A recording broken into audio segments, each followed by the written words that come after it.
저는 이 본문의 말씀을 가지고 복음의 비밀이란 제목으로 좀 은혜를 나누고자 합니다. 저는 믿음 좋은 목사님들도 많이 알고 있지만 개인적으로 믿음 좋고 성실한 평신도 지도자들도 많이 교제를 나누고 있습니다. 어떨 때는 목사인 저 자신이 부끄러워요. 평신도 지도자들을 바라볼 때 정말 주님을 위해서 헌신하고 희생하는 성도님들을 바라볼 때 목사인 저 자신이 부끄러울 때가 얼마나 많은지 모릅니다. 아마 우리 계명교회에도 그런 장로님, 안수 집사님, 권사님, 또 집사님, 성도님들이 계시리라 저는 믿습니다. 제가 알고 교제를 나누는 목사님에게서 한 번은 다음과 같은 이야기를 들었어요. 어떤 이야기냐면 본인이 이렇게 섬기는 교회에는 한 집사님이 계시는데 이 집사님은 비행기를 탈 때마다 항상 비즈니스석을 타고 다닌다는 거예요. 비행기를 타시는 분은 아실 겁니다. 여러분 해외여행 다니실 때 보면요, 일반석이 있고 비즈니스석이 있거든요. 또 1등석이 있죠. 1등석은 워낙 여러분 고가이기 때문에 웬만한 사람들은 탈 수가 없고 대부분 다 이코노미, 이 일반석을 타고 다니는데 자신의 교회에 있는 집사님 한 분은 이 비즈니스석을 고집한다라는 거예요. 저는 그 이야기를 듣고 나서 야, 돈이 좀 많은 집사님인가 보다, 그런 생각을 처음에 가졌어요. 아니면 좀 몸이 불편하신가 보다, 몸이 불편하기 때문에 좀 편안히 해외여행을 다니시나 보나, 그런 생각을 했습니다. 그런데 목사님의 이야기인즉슨 그분은 몸이 불편하지도 않대요.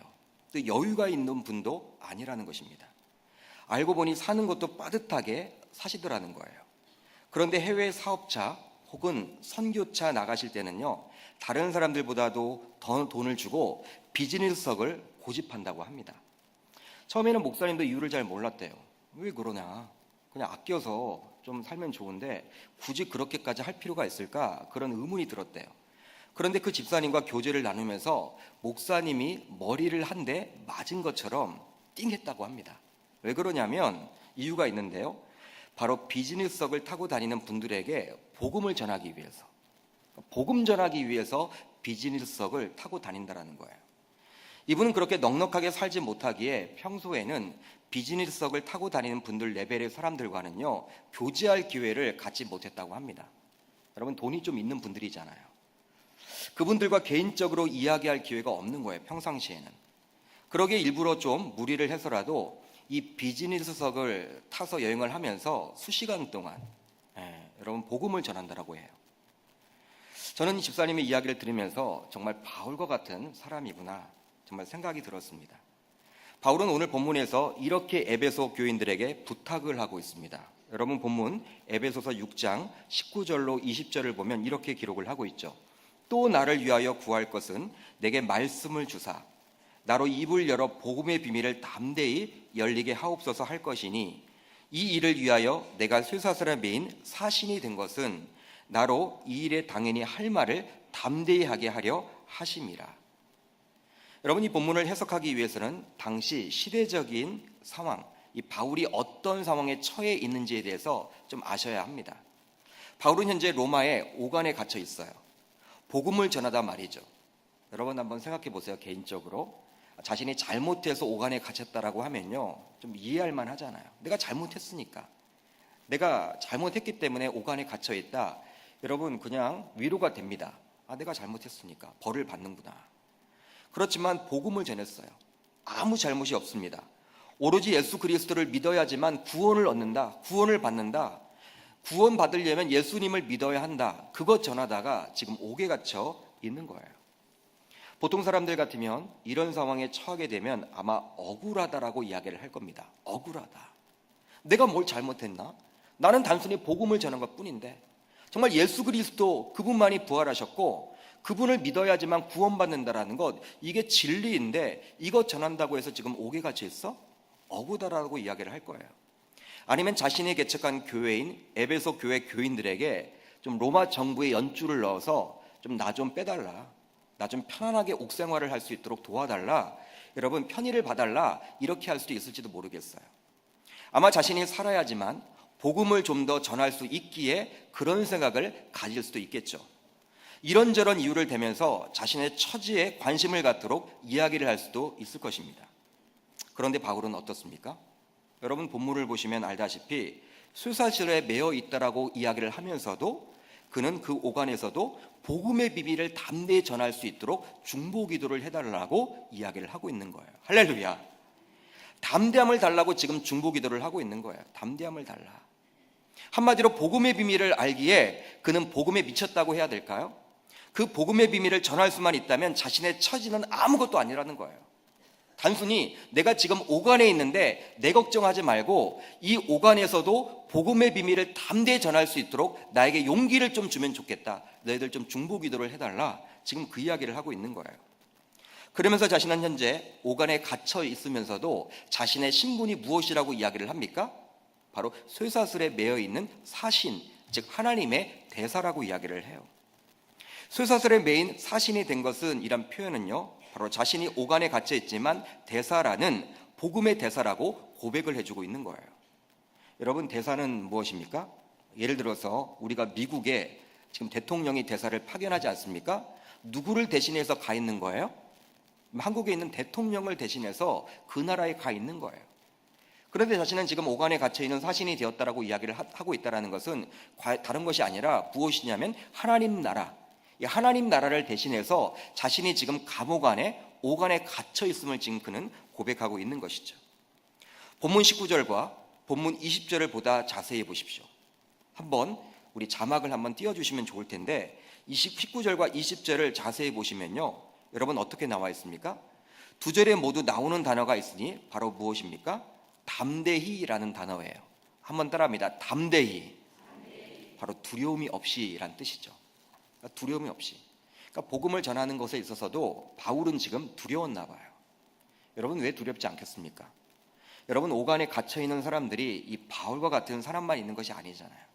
악한 사람들이 다 몰려 있는 것이 여러분 감옥 아닙니까?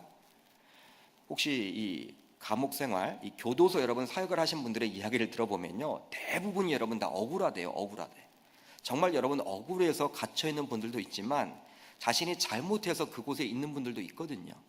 그런데 만나보면 다 억울하대요. 그런 이야기를 제가 들었어요. 여러분 바울과 같은 정말 그렇게 복음을 잘 받아들일 만한 사람도 있는 반면에 오간에 여러분 여러 사람들이 있다 보니까 바울 자신도 두려웠겠죠. 그렇기 때문에 담대히 복음을 전할 수 있도록 중보해달라고 요청하고 있는 거예요. 오간에 갇힌 자들이 바울과 같은 자들만 있지 않게 아마도 바울은 오간에서 다양한 사람을 만났을 것입니다. 그리고 오간에 갇힌 사람뿐만 아니라 자신을 지키러 오는 로마 군인들에게도 복음을 전할 수도 있었을 거예요. 당시 로마 시대 때는요, 이 군인들이 엘리트였습니다. 군인들이 엘리트였어요. 우리나라도 한동안은 이 직업군인이 되는 것이 여러분 가장 추구의 꿈인 적이 있었습니다. 제가 어릴 적만 하더라도요, 제 친구들은 다 여러분 무엇이 꿈이었냐면 장군이 되는 게 꿈이었어요. 장군이 공군사관학교에 가고 육군사관학교에 가고 해군사관학교에 가서 자기는 장군이 되겠다. 당시 여러분 장군 출신의 대통령들이 많았고 장군 출신의 국회의원들, 장군 출신의 장관들이 많았기 때문에 그리했던 것 같아요. 그러나 여러분 요즘은 이렇게 아이들 만나보면요, 장군 이야기를 들어볼 수가 없어. 장군 하면 다 이순신 장군 이야기만 해. 여러분 시대가 변한 거예요. 시대가. 당시 여러분 로마 시대는요, 이 장군, 이 군인이 여러분 최고 엘리트였습니다. 최고 엘리트. 그런 엘리트인 군인들을 바울이 평소 같으면 만날 수가 있었겠습니까? 만날 수가 없겠죠. 그런데 바울은 로마에 오게 갇히게 되면서 그들과 자연스럽게 접촉을 하게 된 것입니다. 24시간 자신을 지키는 군인들의 무정한 모습을 보면서 그 유명한 하나님의 전신갑주를 떠올려서 이 에베소서 6장에 그는 기록을 해놓고 있는 거예요. 여러분 에베소서 6장을 보게 되면 영적인 전투를 여러분 이야기를 할 때 투구를 비롯해서 방패, 불화살 다 나오죠. 여러분 하나님의 전신갑주를 취하라고 나오죠. 바로 사도 바울이 누구를 보고 여러분 떠올린 것일까요? 바로 자신을 지키고 있는 로마의 간수장들, 군인들의 모습을 보고 떠올린 거예요. 학자들에 따르면 보통 바울과 같은 정치범들의 경우에는요, 2명의 군인들이 8시간씩 번을 서가면서 24시간을 지켰다고 합니다. 여러분 하루가 24시간이니까 8시간인 2명씩 번을 쓰면요, 총 여러분 하루에 몇 명의 군인들이 여러분 이 바울을 지키는 것입니까? 이 여러분 저녁이 가까워지니까, 이 오후가 가까워지니까 나그네져서 지금 숫자 이야기를 하니까 감당이 잘 안 되시는데 여러분, 하루에 바울이 만날 수 있는 사람이 몇 명이에요? 6명. 6명씩은 여러분 만날 수밖에 없는 거예요. 6명을 만나는 거예요. 여러분, 그 6명이요, 이제 또 때가 되면요, 또 다른 사람들을 지키러 이제 여러분 번을 바꿔요. 그러니까 바울만 계속 6명을 지키는 것이 아니라 이제 여러분 교대를 합니다. 스케줄 근무를 도는 것이죠. 그렇기 때문에 바울이 여러분 그 자리에 가만히 있어도 그냥 군인들에게 복음을 전할 수 있는 황금어장이 되는 거예요. 황금어장인 거예요. 그러니까 자신이 다닐 필요도 없어요. 자신은 그냥 그곳에 앉아서 복음만 전하면요, 이 군인들이 와서 자신을 지키다가 복음을 듣고 또 바뀌어지고 또 바뀌어지고 계속 그런 일들이 반복되는 거예요. 여러분, 지금 바울이 지금 그 일을 감당해 나가고 있습니다. 그만큼 자신을 지키기 위해 파견된 로마 군인들을 만나면서 그들에게 복음을 전하게 된 것이죠. 저는 오늘 본문에 나오는 바울의 모습을 보면서 바울의 겸손한 모습을 닮아야 하겠다라고 생각을 해봅니다. 바울은 로마 시민권자였어요. 당시 시민권자였습니다. 그리고 바리새인입니다. 당대 가말리엘이라는 대학자의 문화생이었습니다. 헬라어에 아주 능통했습니다. 여러분, 탁월한 학자였어요. 대학자입니다. 여러분, 바울 사도는 정말 박사 학위를 여러분 몇백 개 가져 있는 그런 학자들 못 쫓아가요. 여러분, 대학자예요. 이신층의 교리를 여러분 직접 정립했어요. 하나님이 주신 이 이신층의 오직 의인은 믿음으로 말미암아 살리라. 여러분, 우리가 구원을 받을 때 믿음으로 구원을 받는다. 여러분, 이것을 아주 정립한 학자가 바로 이 바울이었습니다. 그런데 그렇게 바울 그뿐만 아니라 그는 부활 신앙을 가지고 있었고 주님을 직접 체험한 신앙인이었어요. 이 정도의 사람이라면 보통 교만하기 쉽겠죠. 교만하기 쉬워요. 복음 전하는 데 있어서도 누구에게 여러분 부탁하지 않을 거예요. 그런데 바울은 틈만 나면 지금 기도 부탁을 합니다.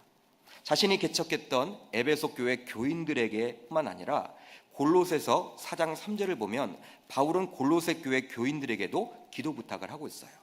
우리 한번 골로새서 4장 3절을 같이 읽어봅니다. 시작. 또한 우리를 위하여 기도하되 하나님이 전도할 문을 우리에게 열어주사 그리스도의 비밀을 말하게 하시기를 구하라. 내가 이 일 때문에 매일매일 당하였노라. 할렐루야.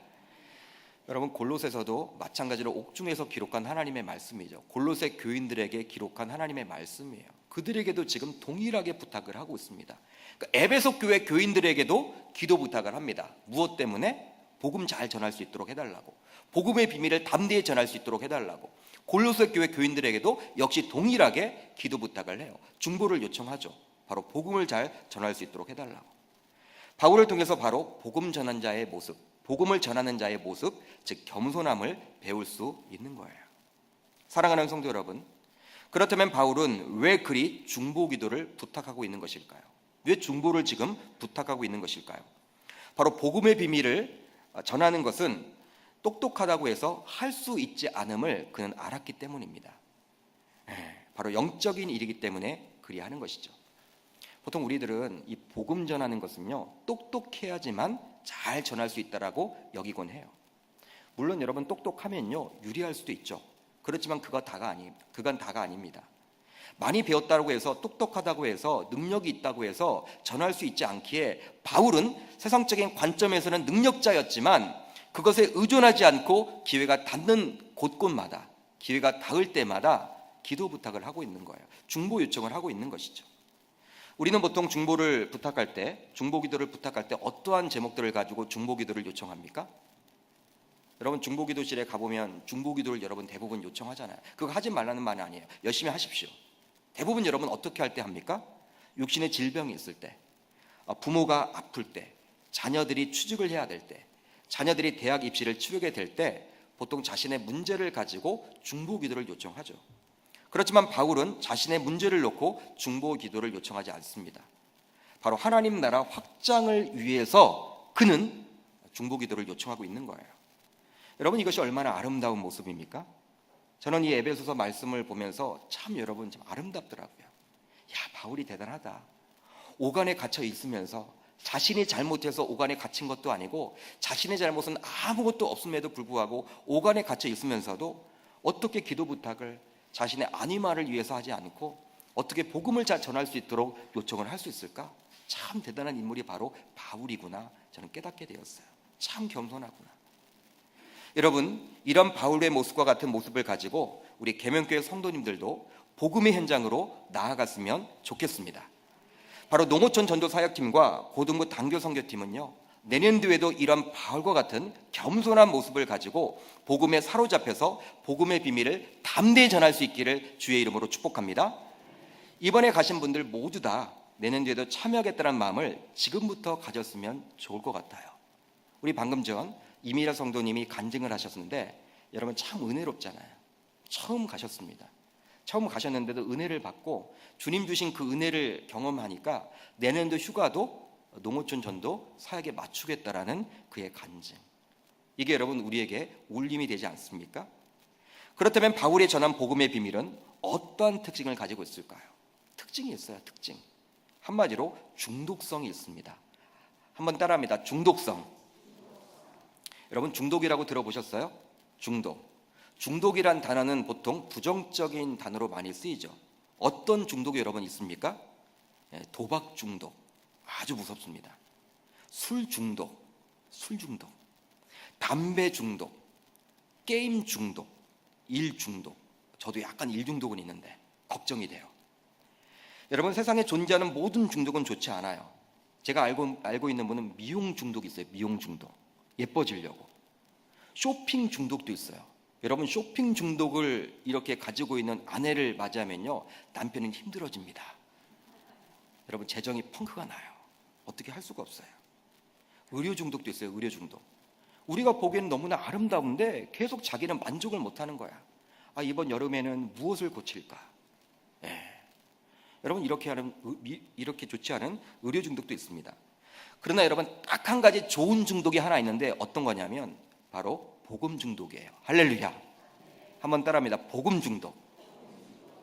제가 아는 권사님은요 선교 중독증에 걸려있는 분이에요. 선교 중독증. 좋은 중독이죠. 이분은 직장 생활도 하는 분이에요. 여러분 얼마나 치열하게 사시는 분인지 몰라요. 그렇기 때문에 제가 봐도 야 이분은 쉬는 날이 없어요. 토요일 날도 막 직장에 나가요. 여러분 그렇기 때문에 여름철 휴가 한 열흘 되는데 그 휴가를 맞이해서 아마 쉬고도 싶을 것 같아요. 여러분 저라도 그럴 것 같아요. 항상 휴가를 해외 그런데 선교지에서 이분은 선교사님들과 같이 보냅니다. 제가 생각하기에는 가족들하고 같이 그냥 집에서 아니면 호텔에서 아니면 어디 유원지에 가서 보내면 좋을 텐데 얼마나 여러분 직장 생활이 힘들어요. 쉽지 않거든요. 그런데 여름철만 되면 그 짧은 휴가 기간을 맞이해서 교회에서 가는 그 선교지에 꼭 가시는 거예요. 가서 선교사님들하고 시간을 보내고 와요. 보통 사람들 같으면 해외여행 가서 호텔에서 자고 싶기도 하고 유명 면세점에서 쇼핑도 하고 싶을 텐데요. 이 권사님은 교회에서 가게 되는 선교에 꼭 동참을 해서 가족들과 함께 여러분 갑니다. 호텔 대신에 학교에서 여러분 주무세요. 호텔 대신에 교회에서 주무시고 심지어는 시설 가운데에서 주무세요. 여러분 잘 씻을 수도 없겠죠. 얼마나 여러분 더운 나라를 가겠습니까? 불편하죠. 씻는 것도 마음대로 할 수가 없습니다. 그리고 마실 물도 여러분 마음대로 있지도 않아요. 그리고 자유롭게 쇼핑할 시간도 없어요. 그럼에도 불구하고 선교지에 가서 섬기시더라고요. 그리고 호텔에서 자지 못하고 쇼핑하지 못하는 대신에 남은 재정을 선교사님에게 흘려보내거나 선교지에 필요한 곳에 사용하도록 헌금을 하고 와요. 저도 같이 선교를 가봤는데 저보다 낫더라고요. 야, 이렇게 평신도들 가운데서는 이렇게 권사님, 집사님, 장로님들 가운데서는 왜 이렇게 훌륭한 분들이 많을까? 제 주변에는 그런 분들이 너무나 많은 거예요. 저는 참 멋지게 사시는 분이라 생각이 들었어요. 어떻게 가능할까요? 어떻게 이런 일이 일어날 수 있을까요? 바로 선교 중독증에 걸려있기 때문에 가능한 것이죠. 여러분 여름 성경학교와 수련회를 통해서 우리는 하나님의 자녀로서 이런 바울과 같은 복음 중독증을 갖도록 기도해야 하겠습니다. 왜 우리가 공부를 해야 합니까? 왜 우리가 대학에 들어가야 합니까? 왜 우리가 직장에 취직해야 하는 것입니까? 왜 우리가 건강해야 하는 것입니까? 바로 그 답은 복음이 되어야 하는 거예요. 왜 우리가 오래 살아야 합니까? 왜 우리가 여러분들 이렇게 잘 먹고 잘 살아야 하죠? 바로 복음 전하는 것 때문에. 제가 알고 있는 이 집사님 한 분은요, 건강 관리를 너무나 잘하시는 거예요. 눈에 띄게 여러분 잘하십니다. 건강 관리를 너무나 잘하세요. 실질적으로 건강하세요. 집사님 이렇게 건강 관리를 잘하세요? 참 부럽더라고요. 제가 여쭤봤어요. 그랬더니 전도하기 위해서. 목사님 전도도 이게 한때예요. 전도도 이게 나이가 들면 할 수가 없어요. 젊은 사람들이 싫어해요. 우리가 나가면. 그렇기 때문에 젊을 때부터 몸 관리를 하지 않으면 전도를 해나갈 수가 없어요. 그러니까 전도하기 위해서 건강하려고 하는 거예요. 이미라 성도님의 간증에도 나와 있듯이 아직도 복음을 듣지 못하고 복음을 알지 못하고 방황하는 영혼들이 우리 주변에 얼마나 많은지 몰라요. 그러기에 이러한 수련회를 통해서 성경학교를 통해서 우리는 복음에 대한 중독증을 갖도록 노력해야 하는 것입니다. 그것을 위해서 꿈을 달라고 비전을 달라고 하나님 앞에 기도해야 하는 것이죠. 사랑하는 계명교회 성도 여러분, 이제 말씀을 정리하겠습니다. 우리 계명교회는 지난 46년 동안 복음 때문에 존재해 왔습니다. 하나님께서 이 교회를 이만큼 부흥시켜 주시고 많은 사람들을 보내주시고 또 재정을 채워주신 것은 바로 교회에 속한 우리들이 복음의 사명자로서의 이 바울과 같은 사역을 감당하도록 하기 위해서 이렇게 우리들에게 저는 부어주셨다라고 생각을 해봅니다. 그러기 위해서 우리 모두 복음의 중독자들이 모두 되어야 될 줄 믿습니다. 여러분, 바울은 복음의 중독자였어요. 다른 것에 중독이 있지 않고 복음에 대한 중독자였어요. 복음에 대한 중독자였기 때문에 오간에 있으면서도 아마 그는 성실하게 복음을 전했을 것입니다. 야, 여기가 황금어작이구나. 할렐루야. 정말 내가 정말 너무나 좋다. 행복했을 거예요. 여러분, 오간에 갇혀 있으면서 행복한 사람이 어디 있겠습니까? 그렇지만 여러분들이 빌립보서를 한번 읽어보세요. 춤추고 있지 않습니까? 빌립보서도 여러분 오간에서 기록한 하나님의 말씀인데 기쁨에서 신사예요. 기쁨이 얼마나 많이 나오는지 몰라요. 복음 전하는 그 사명, 너무나 여러분 쉽게 복음을 전할 수가 있고 갇혀 있기 때문에 자기를 피하지 못해. 여러분, 군인들이 와서 여러분 자신을 지켜줘야 해. 자신이 여러분 밖에서 복음을 전하면요, 군인들이 다 도망갈 텐데 이 군인들이 8시간 동안은 자신 옆에서 자신의 복음을 들을 수밖에 없는 위치에 있어. 아마 바울은 행복하지 않았나, 저는 그런 생각을 해봅니다. 복음은 목회자들만의 전유물, 선교사님들만의 전유물이 아니에요. 바로 구원받았다면 모두의 사명이 되는 것입니다. 복음 전하기 위해서 건강 달라고 기도하십시오. 복음 전하기 위해서 물질 달라고 기도하십시오. 복음 전하기 위해서 취업해 달라고 기도하십시오. 복음 전하기 위해서 문제를 해결해 달라고 기도하십시오.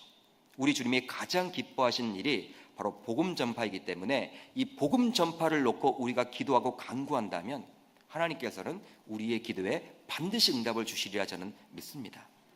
여러분, 바울처럼 멋지게 한번 살아보셨으면 좋을 것 같아요. 저도 여러분 마찬가지죠. 저와 여러분들에게 도전을 드립니다.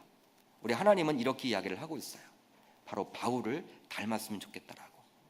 여러분, 바울은 예수님이 아니지만 예수님을 가장 많이 닮은 사람이 이 바울이라고 이야기를 하지 않습니까?